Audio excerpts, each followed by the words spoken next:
Hi guys, welcome to the Bodyline Fitness channel. I'm Lucky, this is Sara over here. Guys. And what we're going to be doing today is answering a few questions that you guys have sent through. So stay tuned. Thanks.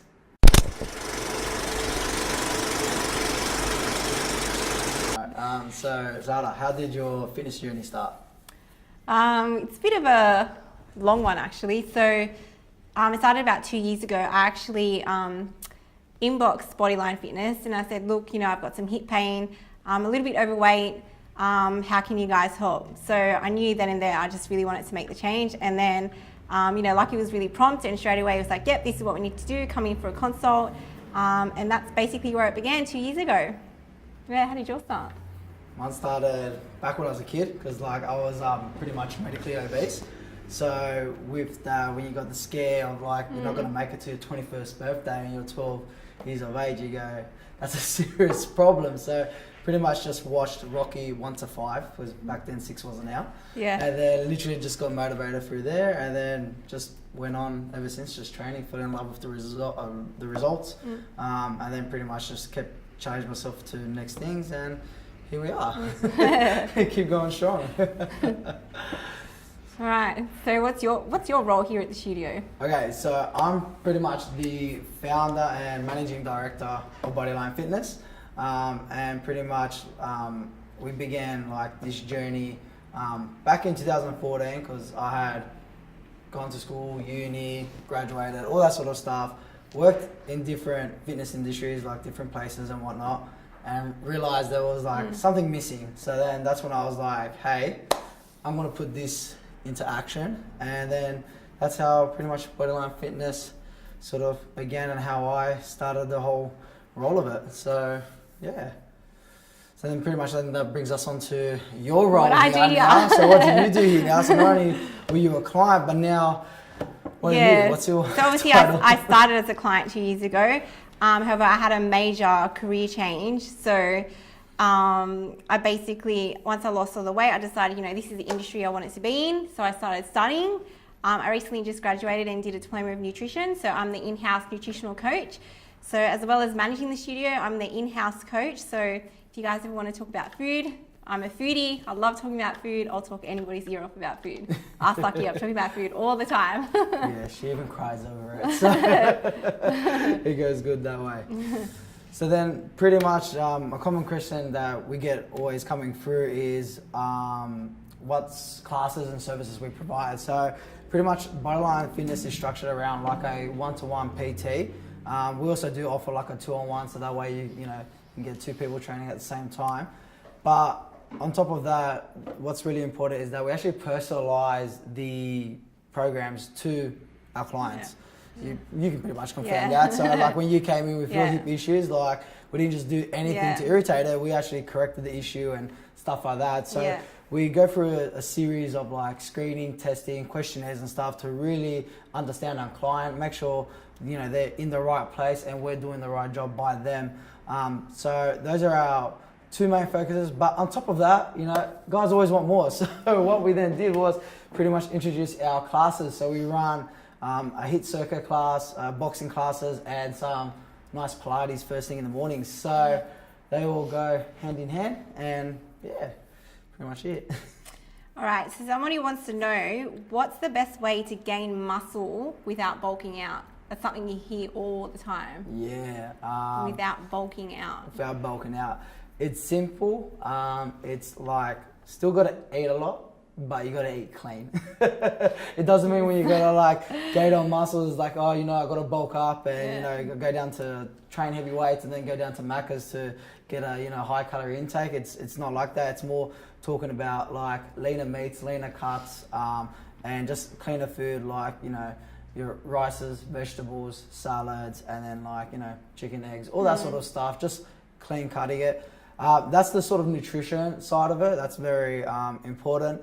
But then also it comes down to the training. So with the training, our repetitions, you're looking at about anywhere from 4 to 8 repetitions, and you're looking at high set volumes. So you're looking at anywhere between 4 to 6 sets. So normally when the regular norm is to do 3 sets or something, let's go in there, pump it out. That's not really it, especially when you're trying to gain some serious muscle. You're actually looking at about 5-6 sets, anywhere from 4 to 8 rep range.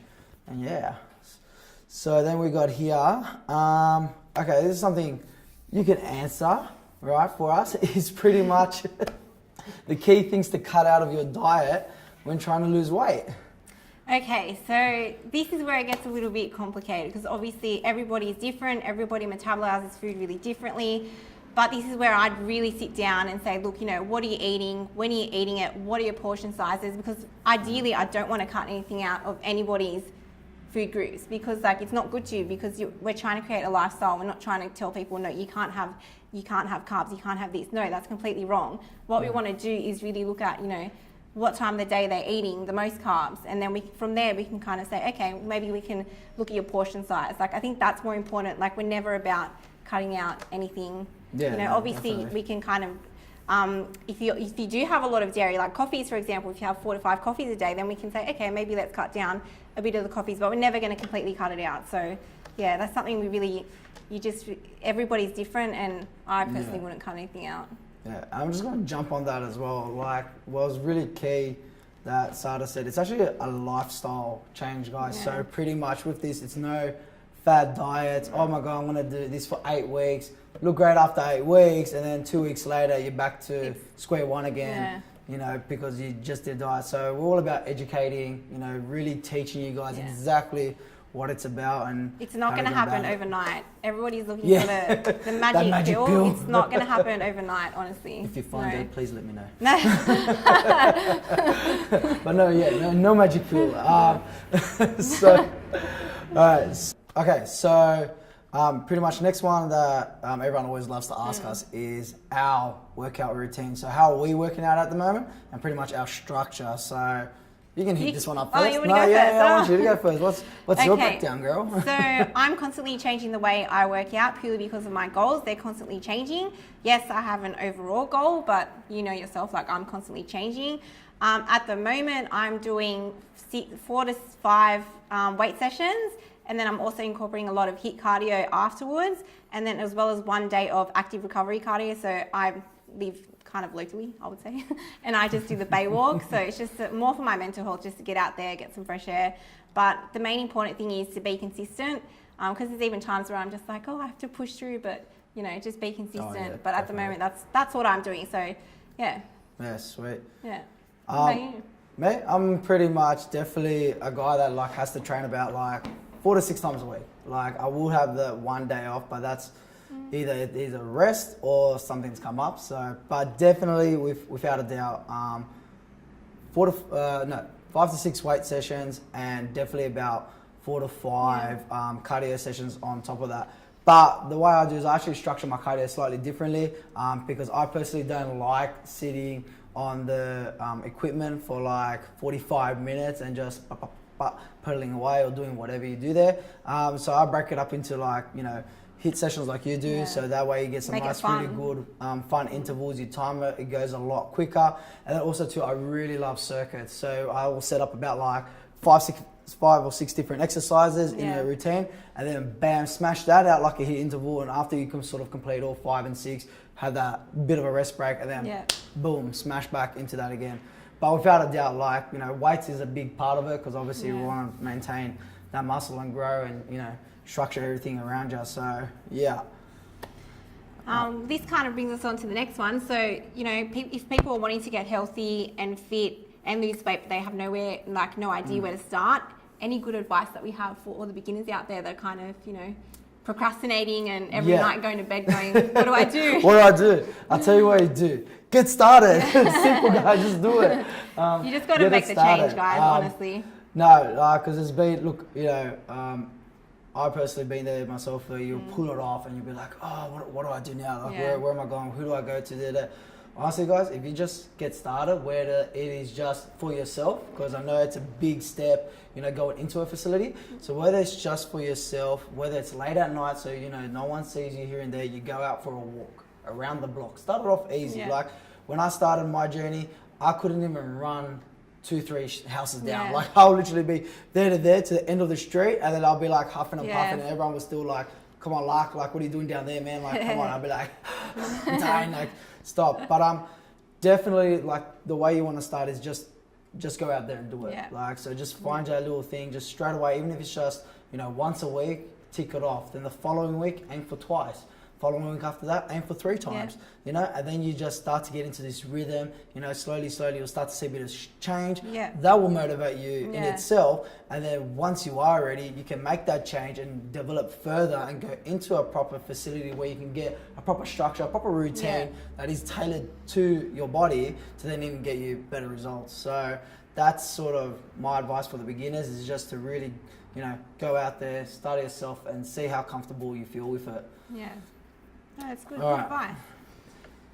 All right. How many times a week should I be going to the gym for it to be effective? Oh, okay. Good one. Very common. I like to say my golden thumb rule is 2 to 3 sessions a week. If you go to the gym 2 to 3 sessions a week, so whether that's, you know, like with us, we have clients that come here once a week for their actual PT, but they jump onto our studio membership and they're in here another 2-3 times a week doing their own thing. So that's really, really important. So to actually see those effective results and to actually see that change within yourself and for actually the body to understand what you are doing and how it's like changing and evolving, you definitely need about like, you know, 3 sessions comfortably a week. I agree. Yeah. Definitely agree. Sweet. So then, Sara, this one's like definitely a good one for you, right? So this whole juice fast, what do you think of this juice? You hear it like juice detox, juice fasting, all this sort of stuff. Like, does it really work? Like, people want to know, like, does it work? No, honestly, I hate it. Like, why don't we stop? Like, more today, more than ever. There's so many fad diets out there, so many people giving advice where they shouldn't be. And yet it all comes back to the principles of finding balance and eating what's right for you. Don't do it. Like, it does more damage than good to your body. I mean, I myself tried it a few years ago because I was like, you know, searching for kind of quick fixes that I knew weren't going to happen and weren't going to help, but I still gave it a go. My body was honestly like, it was so stressed and I made myself sick. And then, you know, any weight that I'd lost, like I just put back on straight away. So it just wasn't, no, just don't do it, please. Like, you know, and it's not enough nutrients. At the end of the day, like, liquid is not enough nutrients. You still need some solids. Definitely. But yeah, please don't do it, guys. Yeah, I'm just going to expand just a little further to reason why we need actually solids in our food. Is like our metabolism runs off solid food. Like, the body physically needs something solid in order to like get in and actually break down and digest. So when you go through a period of doing like the normal trend 7 to 10 days of just having liquids, what happens is you're actually shutting down that whole process. So then when you do then consume a solid food, your body has no idea. You've trained it not to metabolize it, not to burn it off. So it's going like, what I do with this, I know what I'm gonna do with it. I'm just gonna store it to the side, convert it to fat, and then next thing you know, it's like you said, next thing you know, you're feeling sick, ill, and then putting on the weight again. So that's really like the, you know, the big thing out of that is that you definitely need something like solid in there for it. So, right. So next what we have is, what's more important, diet or exercise? Very good question. This is probably like one of the biggest ones. And it's simply to say, what's our golden rule? 80-20. 80-20, guys. 80-20 rule, guys. Like, and what that means simply is that 80% of it is your nutrition, right? I don't want to call it diet. Like, let's call it nutrition, right? And then the other 20% of it is pretty much your exercise, what you're doing in order to help your body further develop. So that's like a really big factor. So that's why we call it like nutrition. We don't want like that diet fad things, you know, coming into your play. It's your nutrition, guys. It's your lifestyle. It's what you're doing 80% of the time in order to get that change. And then obviously that little extra 20% is to help sharpen the body up. And that is your exercise right there, what you're implementing here and there. So that's hit the nail on the head. Remember that 80-20. 80-20. So Sara, do you count your macros? No, like, no, I don't. And I'm sure I'm going to get a lot of slack for this, but no, I don't. Because when I initially went into this, I thought to myself, okay, I need to find something that works for me, and then I need to be able to kind of sustain it later on. So I knew if I was starting to count macros, I would stress myself out. I know so many people out there that are so stressed about counting their macros. They're putting in all these numbers into all these apps, which is really helpful. That's great. But in the long run, I'm not going to be out with friends going into my phone saying, oh no, I can't eat this. No, Yeah. I had to teach myself what to eat Yeah. and how to eat it. So, I visualize what to eat and I now know what's right and what's Yeah. wrong. Do you know what I mean? Yeah. So no. Yes, so I'm glad you actually picked up on that, because what I actually want to bring forward is pretty much the whole visualization concept of just actually understanding visually what your plate should look like. Because, when you're out here and there, you want to be able to be like, oh yeah, I can have a little bit of this, I can have a little bit of that, and you're not going to be sitting there, like you said, on your phone, hey, oh hang on, sorry, this day that I can't have that. I think I'm just going to have the lettuce leaf tonight. Like, we definitely don't want you to be going that way. So definitely having an understanding of what, the portion size is very, very important. And that's what we like to teach you, is literally like, because obviously like, there's a life to live. We're not trying to say, oh, you can't live life. You can't go out and do this. It's like, well, then what's the point of living? You might as well just pack me up in a coffin. I'm already pre-order it. No, so definitely, getting that whole visualization, understanding what fits right on your plate, and actually then what works for you. Because there's going to be certain times, I'm pretty sure you can agree with me, there's going to be certain times where certain foods will sit nice and comfortably and you'll be bouncing with energy and feeling right. And then there's going to be other times where all of a sudden you've had the wrong type, or you've sort of accidentally splurged here or there, and then next thing you know, you're feeling flat and you feel like crap. So it's just definitely understanding, it's a two-way street, understanding the portion sizes and then understanding your body and how, that's it. Beautiful. You gotta listen to your body, guys. All right, so next one here, what do we have? Ooh, stubborn fat. Arm fat. Stubborn arm fat. Ooh, my bad. Not just any My fat. bad. Arm fat. Arm fat. Arm fat. Ooh. All right, guys. So this one here, gonna put it straight out to you, right? When it comes to the body, you can't really tell it exactly where to lose the fat first. All right, I'm just gonna put it there. But I wish. But I think we all wish. But there are definitely certain tips and tricks that I'm gonna share with you right now that can actually help aid the process and pretty much help trim up your arms if you definitely want it. So for starters, it's definitely doing arm exercises. So yes, even to the females, doing a bicep curl, you're not gonna turn your arm into Arnold Schwarzenegger. Just calm down, just everyone relax, all right? You guys are an idol, but yes, you're not training that hard that you're gonna turn into that. Because ideally the whole concept of this is that you want to be working the muscle. That's the way it's gonna evolve, develop, tone up and shape. You're gonna be like actually using it, activating. So you're gonna be doing both. The front of it, which is your bicep, and then obviously the back of your arm, which is also your tricep. In relation to that as well, training other body parts and mixing it in. Obviously your arms are the secondary muscle groups, guys. So when you're training your chest, your triceps are gonna be working out. When you're training your back, your biceps are gonna be working out. So it's very important to have that beautiful split routine, mix in everything at the same time and then just go for it. So, just isolate it. If you really want to spend, one day probably out of the whole week isolating it, just to get that final burn to like sort of shock the body, like that's what you're looking for, then by all means go for it. But ideally, definitely do not cut them out. Incorporate them into your exercise, and you'll start to notice good change that way. So And consistency, right? Oh, 100%. Oh, it's got to be 100% with the consistency. You can't just do it one day and be like, not seeing the results. No, definitely put it into your plan routine, and then definitely go through that week after week, and then after a few certain times, obviously changing it up and mixing it up. Otherwise, the body's going to get used to your routine. So you definitely want to shock it and surprise it in that respect. Yeah. What's our view on protein powders and supplements? What should we be looking for when buying? Oofed. All right, This is a big one, right? Because there's a lot out there, guys. Yeah. So pretty much what I have decided to do is partner up with Arbonne. Now, these guys here, the reason why I've done it is because I myself have had contracts and deals and stuff with other supplement companies here and there, and there is a lot out on the market. And we, did this because obviously we wanted our clients not to be walking into a place and just being, hey, just buy this product, because we need to make a sale, we need to get this cheaper, so I'm just going to sell you this product, but it's really not going to benefit you, right? So for me, it was one, going with a good brand, as you can see probably behind us here, nicely, that's where they are. The protein, if you can just grab around, Sara. So this is our beautiful protein shake mix, right, as you can see. Now the beauty about this is that it is Vegan. It's vegan and it's formulated without gluten. There we go. Yeah, so it's got That's 20 it. grams of vegan protein. So it's pea and rice protein.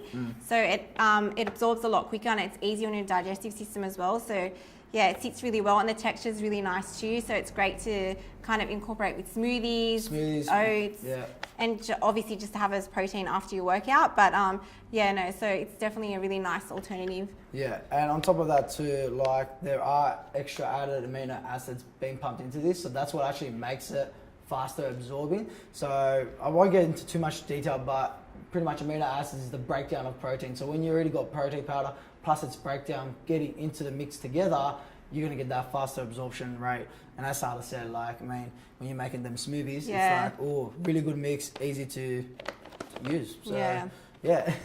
And all organic and natural, guys. So very big. All right, so the next one pretty much continues off. Like these ones go actually great hand in hand. Is pretty much someone's written in here saying that they're vegan. They find it hard to find vegan-friendly protein powders and supplements. Do we have any recommendations for you?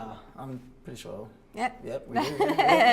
It's definitely, which is pretty much our Arbonne Essentials range. This baby again. Yeah, there she is. Vegan friendly. As Sara said before, you know, it's going off the rice and pea base of protein, so that's where we're going to get it in, and you get about like 20 to 22 grams of protein per serving size. So it's actually a really good mix, and that's what makes it very light on the digestive system in order to actually get absorbed in. Because sometimes when people will say that they get bloated and you know, like all that sort of stuff, it's because the protein mix is too strong and the body can only absorb X amount at a certain time. So that's why it's at a right mix. And again, the texture, how do you find that texture? I was just about to say, no, only because I've been trying so many, like over the years, like you've obviously tried a few on the market texturally. This one here is really, really good. Like it's not so grainy, not really gritty. Do you know what I mean? Like it's palatable, like it's really good. And that's what you will find with a lot of... Yeah, because I'm a textural person, a lot of people are. You'll find, you know, as you make them, they're like, they get lumpy. But especially with the vegan itself, they actually do all the like plant-based types of proteins. They actually do have a really strong granular texture to it. These ones here, you can literally just mix it with the water serving, about 12 ounces, and honestly, it is smooth. Like it goes down really, really well. So, here's a nice one. So, Sara, like, how do you keep yourself motivated? I was going to ask that to you, but okay, just jump in. Well, we can both talk about it. That's all good, Every day we've got to keep ourselves. Ladies first, please. How do you keep yourself motivated? Go Honestly, for it. I have an end goal. So when I first started my journey, I have an end goal in place. However, the goals along the way may change because, you know, your body starts to change, and then even what I eat changes, and just small things along the way. So I make myself smaller goals, and then I celebrate my wins, and then I look at how far I've come, and I remember why I started this in the first place. If there's ever a time where I want to give up, and believe me, there's been days, like I'm human at the end of the day, like you've seen me, you know, probably at my worst at one stage, and I was like, I don't know if I can do, So I literally said, you know what, remember what you looked like when you first started, remember how you felt, remember the pain you felt, remember those nights you cried because you weren't comfortable, and I literally just keep going, one day at a time. Definitely. And my biggest point out of all that, like you pretty much hit the nail on the head there, is your why. And that's for me personally as well, is like your why. Like, why are you doing this? Like, why would you, you know, put yourself through a training routine or eating a healthier lifestyle? And, you know, at the end of the day, it's like, yes, you got this big goal that you want. And, you know, I love the fact that, you know, you celebrate those little wins, guys, because that's what's getting you forward to that big end result. You need to celebrate those really small little wins. I can't stress that enough. But deep down, like, you always got to go back to your why, you know, because you are doing it for yourself. You're not doing it for anyone else. Joe Blow down the streets. You know, you're not doing it for the person next to you or for your spouse here and there. You're doing this for yourself, like, because at the end of the day, you're the one that's going to be, you know, going to bed. You're going to be, you got to be happy with yourself. Pretty much. You're the one that's going to be dressing up and going around. So you need to be comfortable with yourself and understand why you want to do it and why you want to accomplish it and what drives you to keep going forward. So that's really big, the why, guys. So where are we? Lost track. No. So next one that we've pretty much had come in is I want to start going to the gym. However, I get started at my glasses. Stared at and teased about my weight while working out. What should I do? Okay, so pretty much, I mean, I've definitely been in this situation before, guys, and you know, honestly, just ignore them. You know, because you're there for you. Like, they're gonna like laugh and tease at you, but then once you get the results, they're gonna be coming to you saying, how did you get those results? Because next thing you know, they're gonna be wanting to like look like you, or you know, train like you, be sort of evolved around you somehow.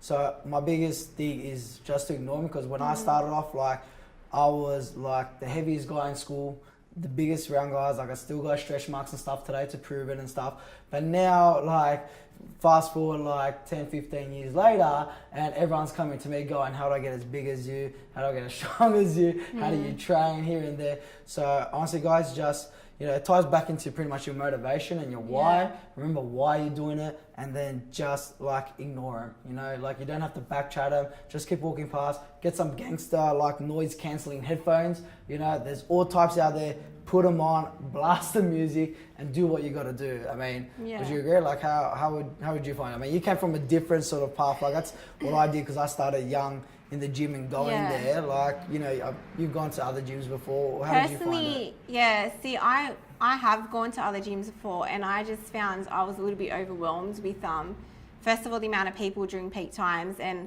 you know, I would implement a program and then I'd never be able to do it, so I was getting frustrated, and then I was really self-conscious of myself.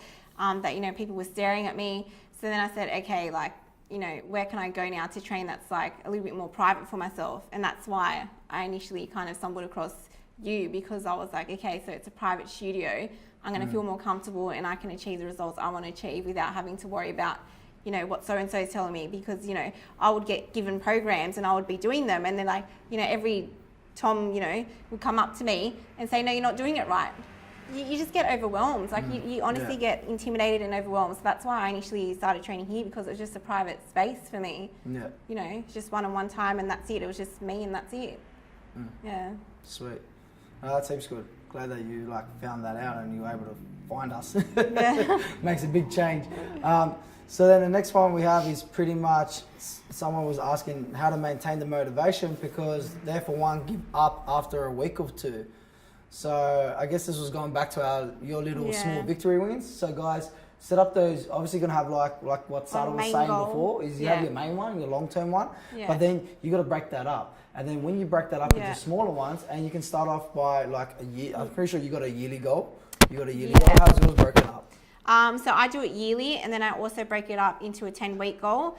But within that, I also have every 2 to 3 weeks, like a check-in with myself saying, okay, how do you feel? Like, is there something you can change with your diet? You know, is there something in the results that I can change?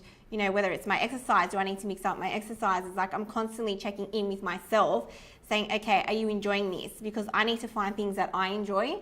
So you should as well. Like, you need to say, okay, is this something I can, you know, sustain? Is this something I want to keep doing? No, what is it that I enjoy? So from then, that's where you can kind of say, okay. And I find that's how you get the results. If you enjoy doing it, like, that's when you get the results. And you definitely keep you motivated past those things. So for me, it was just like small victory wins, and you know, like, I broke it down like yearly to then like sort of that 9 month, 6 month, 3 months, and then pretty much every 2 to 3 weeks, you know, check it in. So that's what, you know, strives. And then the last one here that we got here is pretty much what quote do you live by? Mine is you create your own limits, guys. That is pretty much it, you know. Like, I've always been, you know, my whole life told, like, no, you can't accomplish this, no, you can't do this. You know, people putting limits for me. I say BS. You know, I put my limits to where I want to put them. I strive to where I want to get to, and, you know, I just keep going forward until I get there, and then reassess, and then aim for something even higher. So that's pretty much my quote, is that, you know, you only create your own limits. How about with you? I kind of had two, but my main one is eat rich, live rich. Why? Because I want to eat foods I enjoy, so I live a happy life. So if I'm living a happy life, I feel like I'm living a fulfilling life. And the other one, my grandfather taught me, never say you can't. Every day, if you think you cannot do something, you get in there and you do it. Never say you can't. Yeah, definitely. Big. Such a foodie. Well, I think that is it for now, guys. Thank you so much for like tuning in and watching. We really appreciate it. Please feel free to like share this with your friends. Hit the subscribe button. Leave a comment. If you got any questions yourself, please feel free to like, you know, shoot us an email and DM and comment below, because we'll definitely get back to you. But for now, we're out. So thanks. See you guys. Bye. Bye.